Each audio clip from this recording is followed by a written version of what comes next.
सर्वेभ्यो नमो नमः। सर्वेषां हार्दं स्वागतम।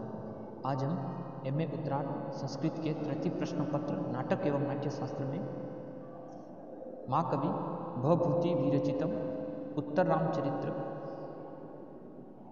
नाटक के प्रथम अंक के 1, 2, 3 और चतुर्थ श्लोक का आज हम अध्ययन करेंगे। हमारे संस्कृत साहित्य में एक परंपरा है कि कोई भी काव्य, नाटक या कोई भी साहित्य रचना की निर्विघ्न समाप्ति के लिए काव्य के प्रारंभ में मंगलाचरण किया जाता है।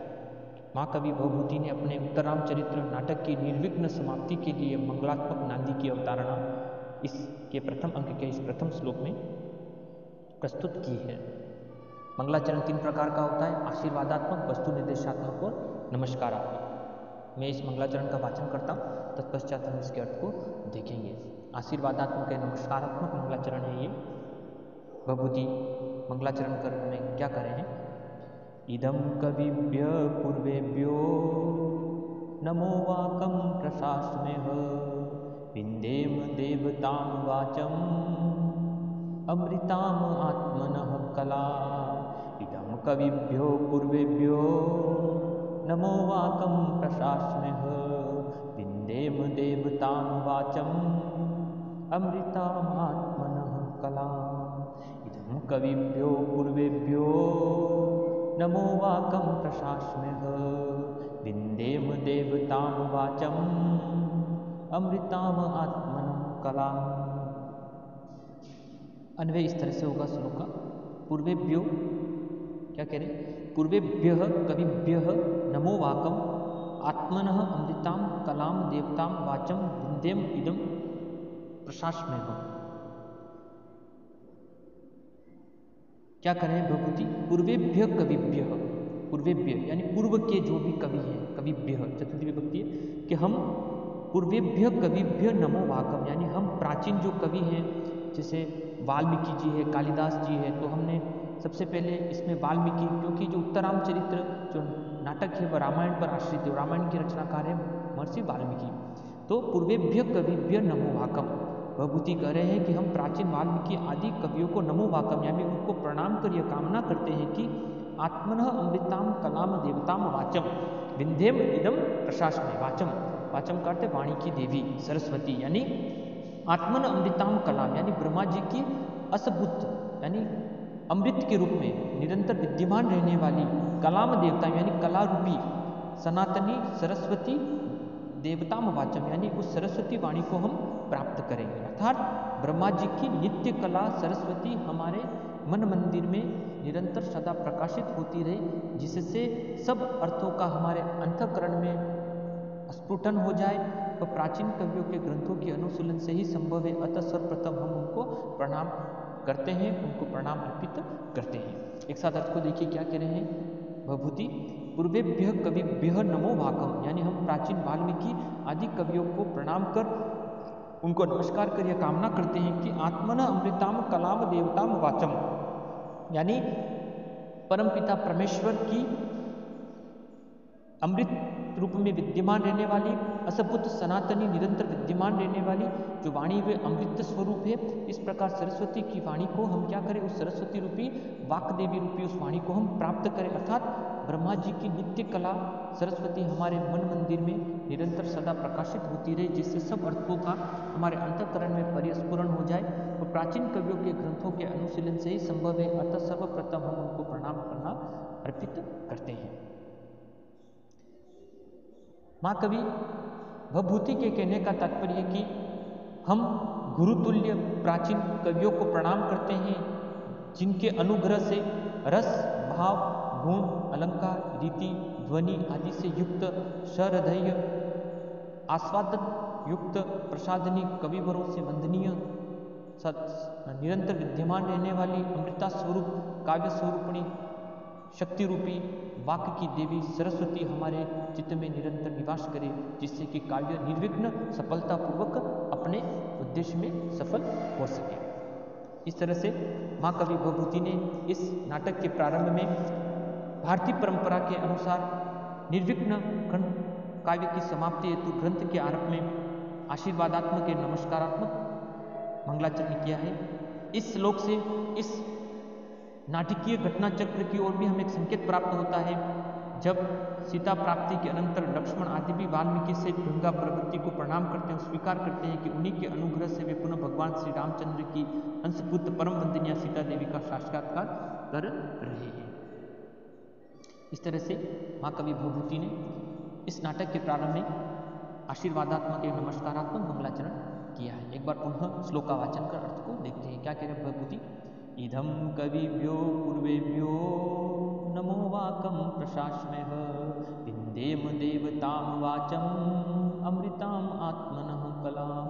इदं कविभ्यो पूर्वेभ्यो नमो वाकं प्रशास्मः विन्देम देवतां वाचं अमृताम् आत्मनं कलाम्।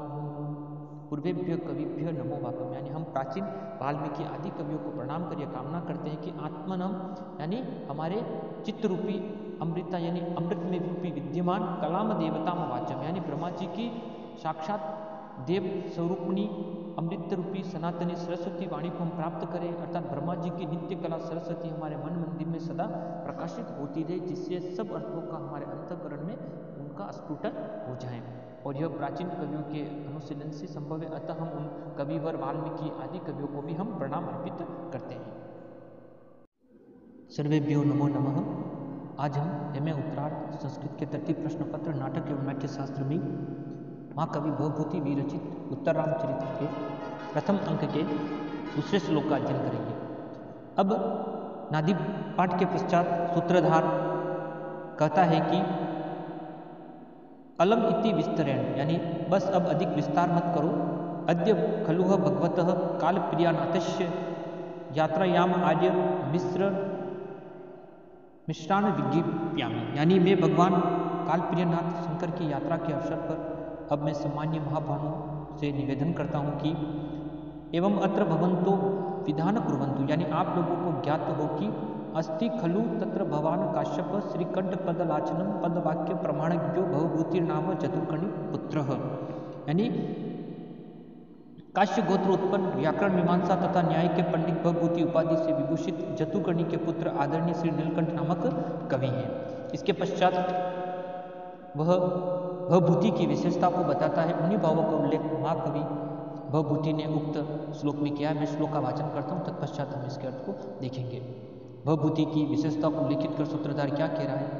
यम ब्राह्मणयम इदयम देवी वाग्वेशाव अनुवर्तते उत्तरम रामचरितम तत प्रणीतम प्रयोक्ष्यते। क्या कह रहा सूत्रधार? यम ब्राह्मणयम इयम देवी वाग्वेशाव अनुवर्तते उत्तरम रामचरित्रम तत प्रणीतम प्रयोक्ष्यते। यम ब्राह्मणम इयम देवी वाग्वैश्यवा अनुवर्तते उत्तरम रामचरितम तत प्रणीतम प्रयोक्ष्यते। श्लोक का अन्वय इस तरह से होगा। यम ब्राह्मणम इयम देवी वाग्वैश्या इव अनुवर्तते तत प्रणीतम उत्तर रामचरितम प्रयोक्ष्यते। यम ब्राह्मणम यानी जिस भवभूति का यम ब्राह्मणम यानी यम ब्रह्मणम यानी यह ब्रह्मा है, यम देवी वाकम यानी यह समझकर देवी वाक यानी वाक की देवी यानी माँ सरस्वती क्या हो रही वैश्या इव अनुवर्तते यानी उसके वश में वशीभूत होकर यानी उसके वशवर्ती सी होकर अनुवर्तते यानी अनुगमन करती है। तत् प्रणीतम आज उनके द्वारा प्रणीतम यानी विरचित उत्तर रामचरितम प्रयोक्ष्यते यानी उत्तर रामचरित्र का अभिनय किया जाएगा। क्या कह रहे हैं सूत्रधार? यम ब्रह्माणम यम देवी वाक वैश्या इव अनुवर्तते यानी जिस भवभूति का यह ब्रह्मा है यह समझकर सरस्वती वशव्रतिनी होकर उनके वश में होकर अनुगमन करती है। तत् प्रणीतेषु उत्तर रामचरितम प्रयोक्ष्य आज उनके द्वारा उत्तर रामचरित्र का अभिनय किया जाएगा। इस तरह से सूत्रधार हमें यह बताता है कि किस तरह से आज महाकवि भवभूति के द्वारा विरचित उत्तर रामचरित्र नाटक का अभिनय किया जाएगा। यम ब्रह्मांडम कहकर कवि ने अपने को ब्रह्मा के समान सिद्ध किया। जिस प्रकार ब्रह्मा जी के पास सरस्वती सदा विद्यमान रहती है उसी प्रकार से मेरी वशव्रतिनी है ये माँ सरस्वती मेरी ऊपर इनकी अनुपम कृपा है, और इस तरह से भवभूति अपने भावों को इस उक्त श्लोक में उल्लेखित करते हैं। एक बार पुनः श्लोक का वाचन कर अर्थ को देखते हैं। क्या कह रहा सूत्रधार?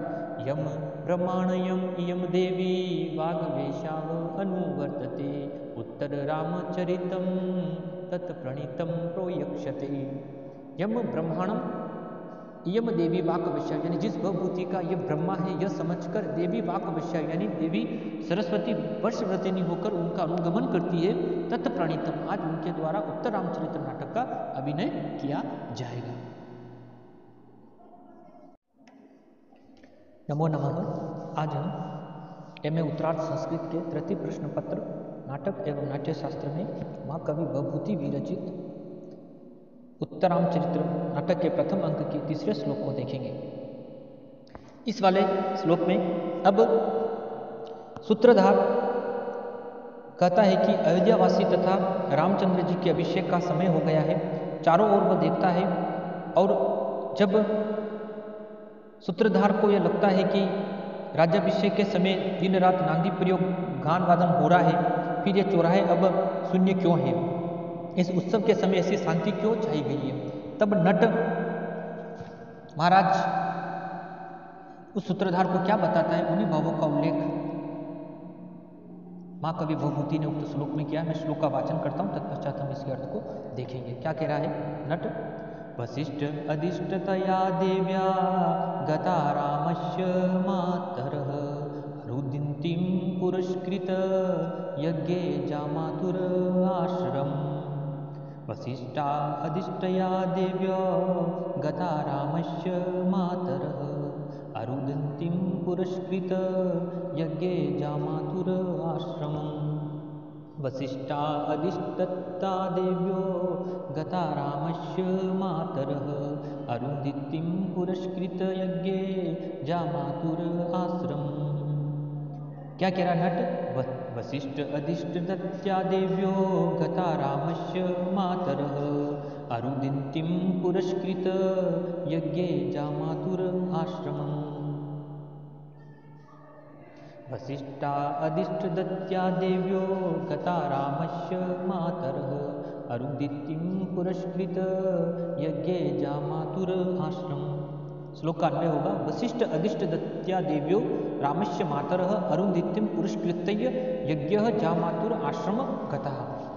नट उस कारण को उपस्थित कर कह रहा है कि वशिष्ठ अधिष्ठदत्ता यानी वशिष्ठ जी की अध्यक्षता में देवियों यानी देवी अरुंधति को आगे करके रामस्य मातर यानी श्री रामचंद्र जी की जो माता कौशल्या आदि माताएं अरुंधति पुरस्कृत यानी अरुंधति को उस यज्ञ में नियुक्त कर माताएं यज्ञ में सम्मिलित होने के लिए यज्ञ जामातु यानी जामाता जो ऋषि श्रृंग है उनके आश्रम में गई है। इस कारण से अतिथि तथा गुरुजनों की अनुपस्थिति में यह उत्सव मनाना अनुचित समझकर बंद कर दिया गया है। यानी उत्सव का जो समापन हो गया उस कारण को उल्लेखित कर नट बता रहा है कि वशिष्ठ अधिष्ठत्या देवियों यानी वशिष्ठ जी की अध्यक्षता में देवियों यानी देवी अरुंधति को आगे करके श्री रामचंद्र जी की रामस्य माता यानी श्री रामचंद्र की जो माताएं हैं कौशल्या आदि माताएं यज्ञ में सम्मिलित होने के लिए यज्ञ जामातु यानी जामाता ऋषि श्रृंग के आश्रम में गई है। इस कारण से जो ये उत्सव था वह बंद कर दिया गया है। इस तरह से रामचंद्र जी के इस चित्रविधि दर्शन की भूमिका के अंतर्गत बताया गया कि उत्सव क्यों बंद कर दिया, क्योंकि वशिष्ठ जी की अध्यक्षता में भगवती अरुंधति को आगे करके श्री रामचंद्र जी की जो माताएं कौशल्या आदि माता यज्ञ में सम्मिलित होने के लिए जहाँ माता ऋषि श्रृंग के आश्रम में गई है, इस कारण से यह उत्सव बंद कर दिया था। एक बार पुनः श्लोक का वाचन कर अर्थ को देखते हैं। क्या कह रहा नट? वसिष्ठा अधिष्ठत्या देव्यो गता रामस्य मातरः अरुन्धतीं पुरस्कृत यज्ञे जामातुर आश्रमम्। वशिष्ठ अधिष्ठत्या देव्यो यानी वशिष्ठ जी की अध्यक्षता में भगवती अरुंधति को आगे करके रामस्य माता यानी श्री रामचंद्र जी की माताएं कौशल्या आदि अरुंधति पुरस्कृत यानी अरुंधति के आगे करके रामचंद्र की कौशल्या आदि माता यज्ञ में सम्मिलित होने के लिए जामातुर आश्रम गता यानी जामाता ऋषि श्रृंग के आश्रम में गई है। नमो नमः। आज हम माँ कवि भभूति विरचित उत्तरराम चरित्र नाटक के प्रथम अंक के चतुर्थ श्लोक को पढ़ेंगे। इस प्रथम अंक के इस चतुर्थ श्लोक में अब सूत्रधार नट से पूछता है कि मैं वेदिशिको अस्मि इति, यानी मैं परदेशी हूँ, पृच्छामि, इसीलिए आपसे पूछता हूँ कि कह पुनर्जामाता, कि वह जामाता कौन है। यानी इससे पहले वाले श्लोक में हमने पढ़ा कि जब नट कहता है कि जामाता ऋषि श्रृंग के आश्रम में राम आदि की माता जो उत्सव आदि को समापन पर गई है, तब वह नट के सामने सूत्रधार प्रश्न उपस्थित करता है कि मैं परदेशी हूँ, इसीलिए मैं आपसे पूछता हूँ कि जामाता कौन है। तब नट उस जामाता के परिचय को लेकर क्या बताता है, उन्हीं भावों का उल्लेख माँ कवि भभूति ने उक्त श्लोक में किया है। मैं श्लोक का वाचन करता हूँ, तत्पश्चात हम इसके अर्थ को देखेंगे। नट क्या कह रहा है, कन्याम दशरथो राजा शांताम नाम व्यजनितः अपत्य कृतिकाम राज्ञे रोम पादाय ताम ददो। क्या कह रहा नट, कन्याम दशरथो राजा शांताम नाम व्यजनितः अपत्य कृतिकाम राज्ञे रोम पादाय ताम ददो। कन्याम दशरथो राजा शांताम नाम व्यजनितः अपत्य कृतिकाम राज्ञे रोम पादाय ताम ददो। श्लोक का अन्वय होगा, राजा दशरथ शांता नाम कन्या व्यजनित राज्ञ रोमपादाय अपत्य कृतिकाम ताम ददो। यानी महाराज दशरथ के शांता नाम कन्या, यानी शांता नाम की कन्या व्यजनित यानी उत्पन्न हुई, राज्ञ यानी उन्होंने उसे रोमपादाय अपत्य कृतिकाम ताम ददो, यानी उन्होंने अपत्य कृतिका के रूप में राजा रोमपादाय यानी राजा रोमपाद को उनको दे दिया। एक साथ श्लोक वापस देखिए अर्थ को, राजा दशरथ शांता नाम कन्या व्यजनित, यानी राजा दशरथ के शांता नाम की कन्या उत्पन्न हुई, राज्ञ रोमपादाय, राजा दशरथ ने उन्हें राज्ञ अपत्य कृतिका यानी उसे अपत्य कृतिका के रूप में रोमपादाय ताम ददो, यानी राजा रोमपाद को दे दिया। कहने का तात्पर्य है कि राजा दशरथ के शांता नाम की कन्या उत्पन्न हुई और उन्होंने उस कन्या को अपत्य कृतिका के रूप में राजा रोम को अर्पित कर दिया था। अपत्य कृतिका उसे कहते हैं, यानी अपत्य कृति व्यापारो यशासह अपत्य कृतिका, यानी जब किसी व्यक्ति विशेष के कृत्रिम पुत्री के रूप में ग्रहित पुत्री, अथवा कहने का तात्पर्य इसके गर्भ से जो पुत्र होगा वो मेरा पुत्र होगा, इसी शर्त के साथ जो कन्या दी जाती है उसे ही अपत्य कृतिका कन्या कहते हैं। यानी राजा रोमपाद के निसंतान होने के कारण राजा दशरथ से शांता को ले लिया था। तदंतर विभामंड के पुत्र ऋषि श्रृंग के साथ उसका विवाह कर दिया था। इस संबंध में ऋषि श्रृंग दशरथ के जामाता हुए थे। इस तरह से नट सूत्रधार को, जब सूत्रधार प्रश्न उपस्थित करता है कि वह जामाता कौन है, तब नट ये उनको एक परिचय बताता है। एक बार पुनः श्लोक का वाचन कर अर्थ को देखते हैं। क्या कह रहा नट, कन्याम दशरथो राजा शांताम नाम व्यजनितः अपत्य कृतिकाम राज्ञे रोमपादाय ताम ददो। राजा दशरथ शांता नाम कन्या व्यजनित, यानी राजा दशरथ के शांता नाम की कन्या उत्पन्न हुई, राज्ञ यानी राजा ने उसे रोमपादाय अपत्य कृतिकाम था, यानी अपत्य कृतिका के रूप में राजा रोम को अर्पित कर दिया था। धन्यवाद।